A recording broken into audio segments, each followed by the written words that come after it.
الحمد لله الحمد لله رب العالمين والعاقبة للمتقين والصلاة والسلام على رسوله سيد المرسلين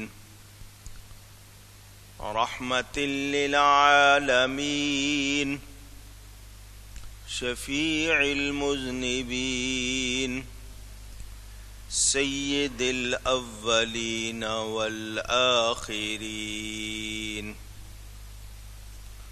سيدنا ومولانا محمد رسول رب العالمين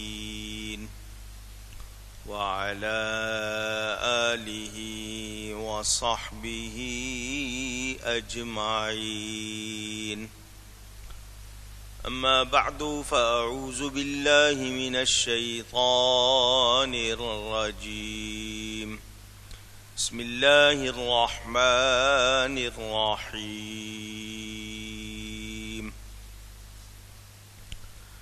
حتى إذا أخذنا مترفيهم بالعذاب إذا هم يجأرون لا تجأروا اليوم إنكم منا لا تنصرون قد كانت آياتي تتلى عليكم فكنتم على أعقابكم تنكصون مستكبرين به سامرا تهجرون صدق الله العلی العظیم۔ محبت کے ساتھ ایک مرتبہ دروشی پڑھ لیجئے۔ اللہم صلی علی سیدنا و مولانا محمد معدن الجود والکرم وآلہ وصحبہ وبارک وسلم۔ الصلاة والسلام علیک یا رسول اللہ، الصلاة والسلام عليك يا حبيب الله، الصلاة والسلام عليك يا رحمة للعالمين، وعلى آلك وأصحابك يا شفیع المذنبین۔ حمد و صلات کے بعد قرآن کریم کی سورۃ المؤمنون کی تفسیر کا بیان آپ سن رہے ہیں۔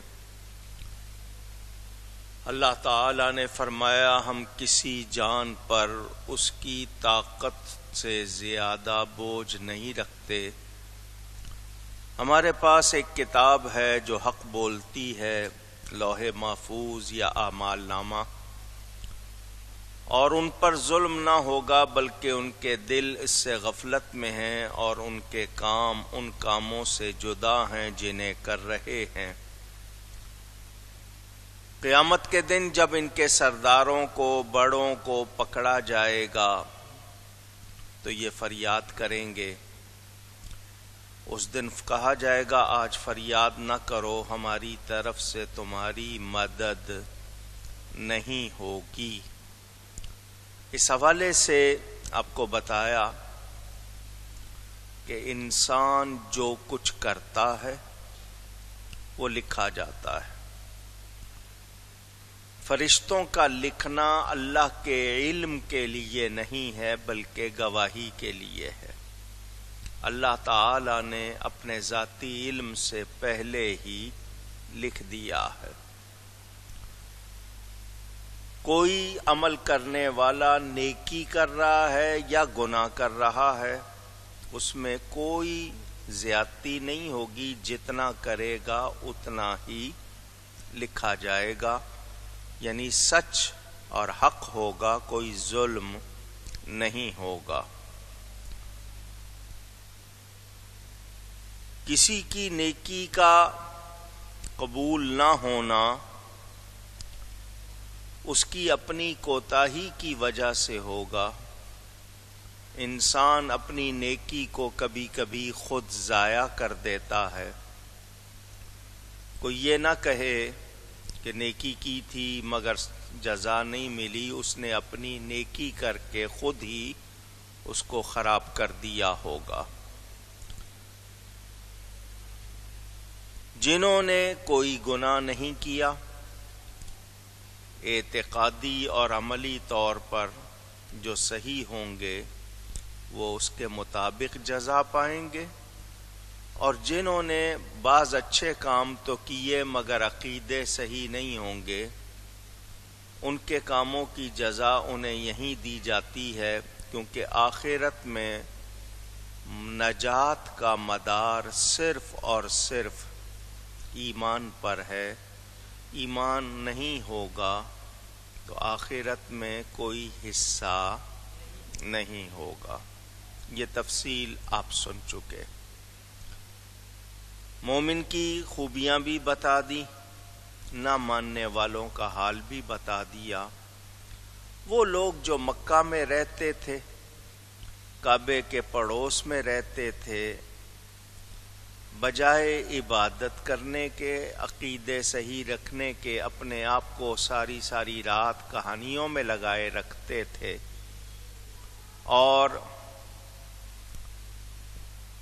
بیہودہ گوئی کرتے تھے، قرآن کا مذاق اڑاتے تھے، ان کے بارے میں اب سن لیجئے۔ اللہ فرماتا ہے، قد كانت آياتي تتلى عليكم فكنتم على أعقابكم تنكصون۔ بے شک میری آیتیں تم پر پڑھی جاتی تھیں تو تم اپنی ایڑیوں کے بل الٹے پلٹتے تھے۔ مستکبرین، حرم کی خدمت پر بڑائی مارتے ہو۔ بہ سامرن تہجرون، رات کو وہاں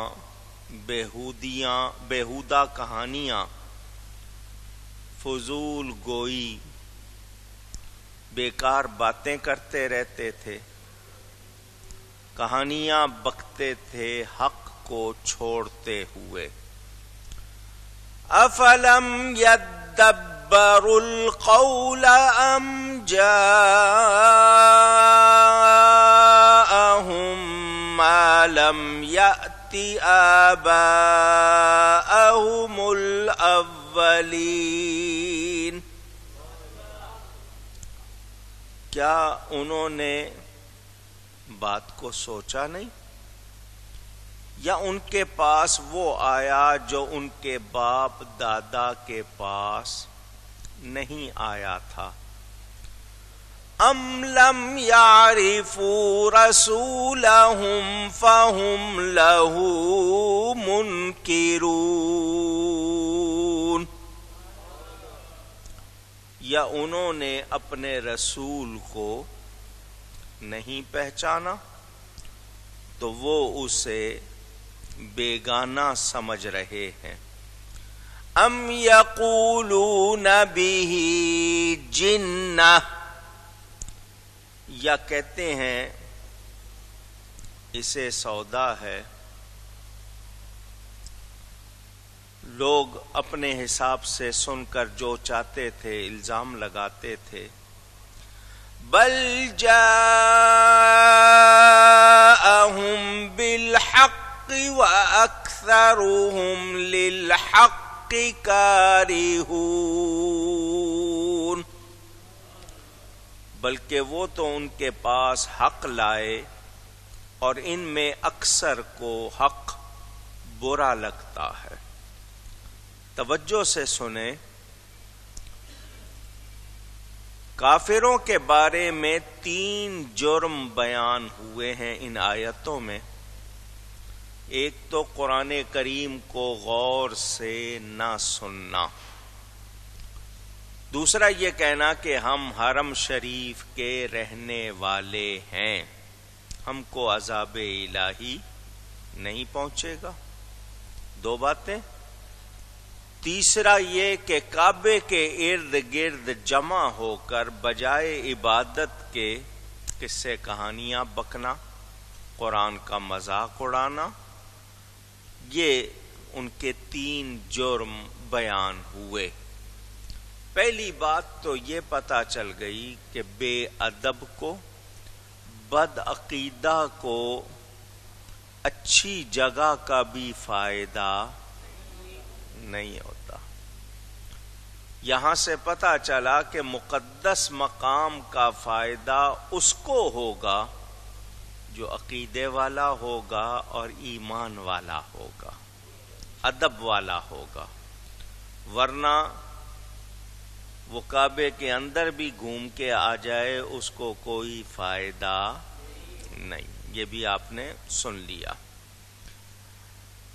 میں نے جو 2-3 باتیں آپ کے سامنے پھر دہرانی ہیں وہ یہ کہ آج بھی وہ لوگ جو مالدار ہیں، عہدیدار ہیں، یا کوئی بھی اپنے دنیاوی منصب کی وجہ سے بڑے بنتے ہیں یا کہلاتے ہیں، بڑا آدمی ہے جی، اس کو چھیڑ کے کیا کرنا ہے، اس کے کون منہ لگے، اس طرح کی باتیں آپ سنتے ہیں، لوگ کہتے ہیں۔ اگر کوئی بڑا ہے مال کی وجہ سے، عہدے کی وجہ سے، کسی اور حوالے سے، اور غلطی پر ہے تو اس کو کوئی فائدہ نہیں ہے، بلکہ نقصان اس کا زیادہ ہے، کہ اس کی وجہ سے جتنے اور برائی کریں گے ان کا وبال بھی اس پر آئے گا۔ ماں باپ ہوں، استاد ہوں، پیر ہوں، حکومت والے ہوں، کوئی ہوں، دنیا کا کوئی شخص اگر کسی کو برائی سکھاتا ہے، غلطی کا راستہ دکھاتا ہے، تو اس کے لیے کوئی خیر نہیں ہے۔ تمہیں اگر کوئی درجہ مرتبہ ملا، کوئی نعمت ملی دنیاوی یا ظاہری، اس سے اپنے لیے بھی اور دوسروں کے لیے کوئی فائدہ کرو۔ اگر نہیں کرتے ہو تو تم کوئی سمجھدار یا اچھے نہیں ہو سکتے۔ یہاں آپ کے سامنے 2 باتیں رکھتا ہوں، توجہ سے سن لیں۔ کوئی بڑا اگر غلطی سکھاتا ہے تو وہ ذمہ دار ہے۔ بڑے نے تربیت صحیح کی، صحیح بات سکھائی، چھوٹے نے نہیں مانی تو بڑے پر کوئی الزام نہیں ہوگا۔ نوح علیہ السلام نبی ہیں، بیٹا کافر ہو گیا تو کیا نوح علیہ السلام پر اعتراض ہوگا؟ نہیں ہوگا۔ باپ اگر غلطی سکھائے، غلط راہ چلائے، تب تو ذمہ دار ہے۔ باپ سکھائے سچ، بیٹا نہ مانے تو بیٹا قصوروار ہے، باپ پر الزام نہیں ہوگا۔ ایک بات یہ سیکھ لی۔ یہاں جو لوگ کہتے ہیں جی ہم اپنے بڑوں کے طریقے پر ہیں، تو اگر ان کے بڑے صحیح ہیں، صحیح طریقے پر ہیں، تو ان کے طریقے پر چلنا سعادت ہے۔ بڑے اگر غلط ہیں اور ان بڑوں کو بنیاد بنا کر غلطی جاری رکھنا یہ ہرگز کوئی نیکی یا اچھائی نہیں ہو سکتی۔ یہ آپ کے سامنے میں نے بات رکھی ہے، خواتین ہوں، بچے ہوں، عام لوگ ہوں، مرد حضرات ہوں، بڑے ہوں یا چھوٹے، یہ بات یاد رکھنی ہے کہ بڑے اگر اچھے تھے تو ان کو فالو کرنا، ان کے طریقے پر رہنا یہ بہت اچھی بات ہے، لیکن بڑوں کی نادانی، لا علمی یا بدعقیدگی کی وجہ سے ان کو صحیح ماننا اور غلطی پر اڑے رہنا یہ سمجھداری نہیں ہو سکتی، کوئی گنجائش نہیں۔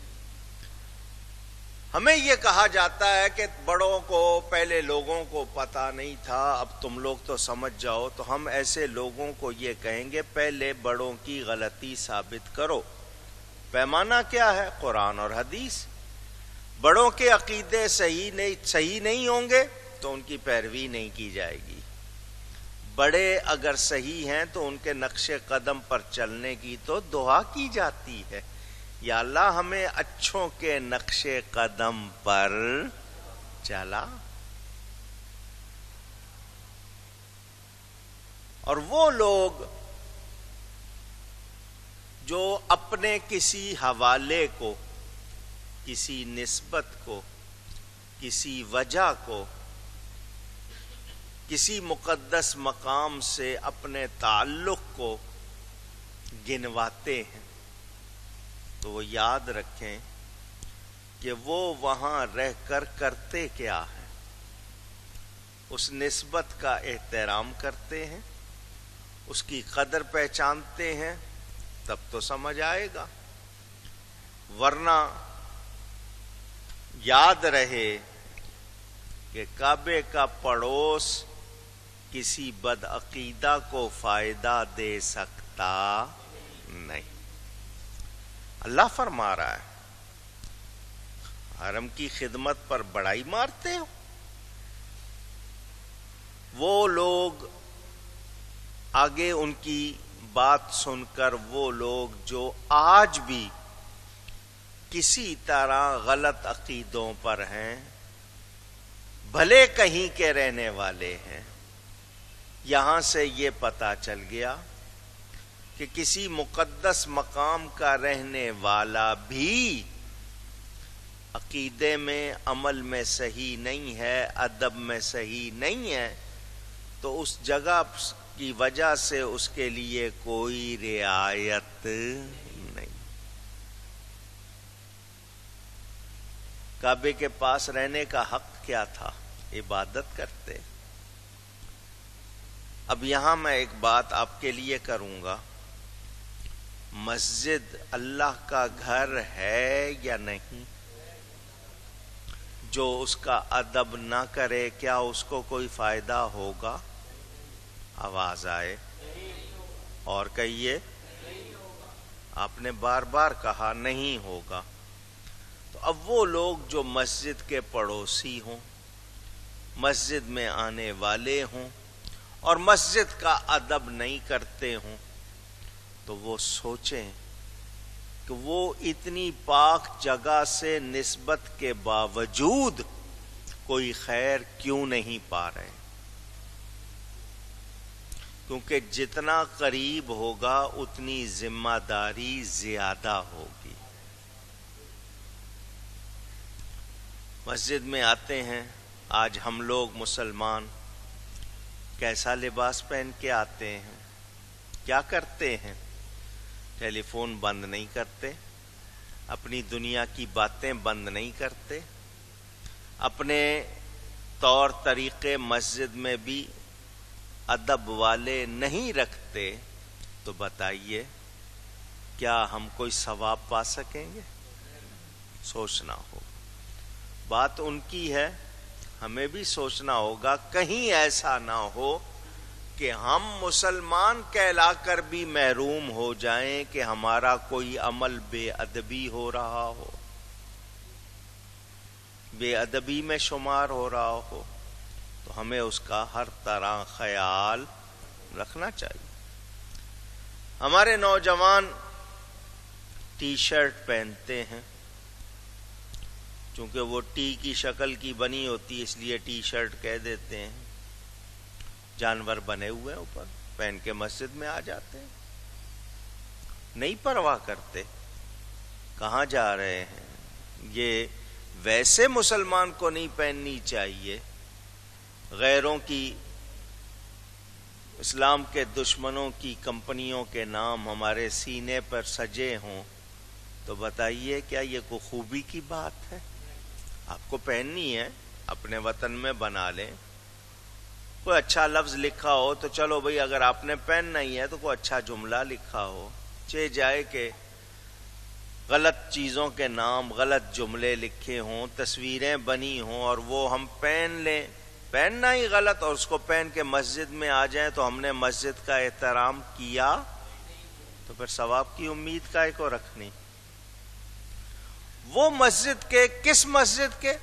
اللہ کا گھر، خانہ کعبہ، بیت الحرام، کعبۃ اللہ کے پڑوس میں رہتے تھے۔ یہ ہم مکہ کے رہنے والے ہیں، اور حرکتیں کیا تھیں؟ ساری رات کہانیاں، کس سے؟ بیہودہ گوئی۔ اللہ فرماتا ہے اس پہ بڑائی مارتے ہو؟ حال دیکھا، قرآن پڑھا جا رہا ہے وہ نہیں سن رہے ہو، اپنی کہانیوں میں لگے ہوئے ہو۔ آج وہی لوگ جو ضرورت ایمانیات کو چھوڑ کر